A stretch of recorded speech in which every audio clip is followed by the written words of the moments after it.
ब्राह्मीं च वैष्णवीं भद्रां षड्भुजां च चतुर्मुखां त्रिनेत्रां च त्रिशूलां च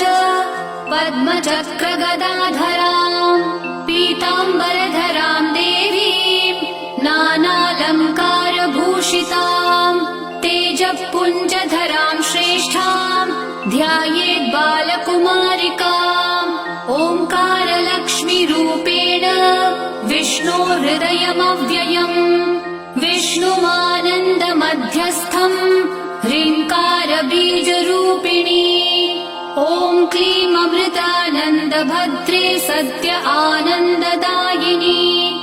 ॐ श्रीं दैत्यभक्षरदां शक्तिमालिनि शत्रुमर्दिनी तेजःप्रकाशिनी देवी वरदा शुभकारिणी ब्राह्मी च वैष्णवी।